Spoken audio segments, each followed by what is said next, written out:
question we need to ask ourselves is, when President Putin says he wants a ceasefire, is that actually the case?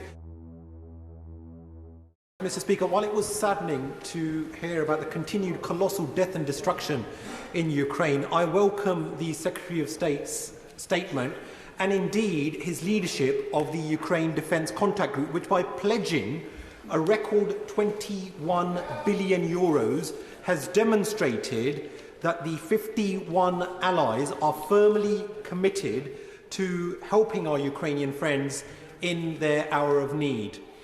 The Secretary of State also alluded to the many shorter ceasefires that were agreed and then broken. And then the question we need to ask ourselves is, when President Putin says he wants a ceasefire, is that actually the case? But Secretary of State, if a much-needed ceasefire is agreed, how confident is he of convening and then keeping the coalition of the willing together?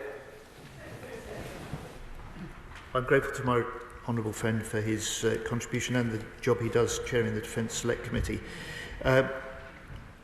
One of the trickiest tasks about the work that is being undertaken by our military planners is that it is not clear what circumstances any forces may be required to be deployed, and it is not clear the details of the negotiated peace deal that we all want to see will be in place.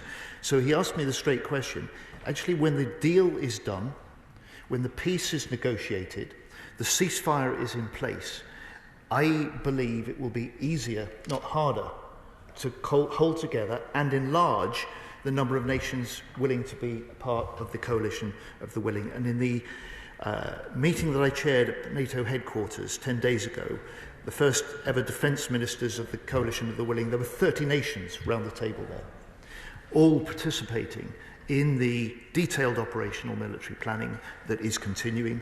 30 nations, not just in Europe, but beyond as well.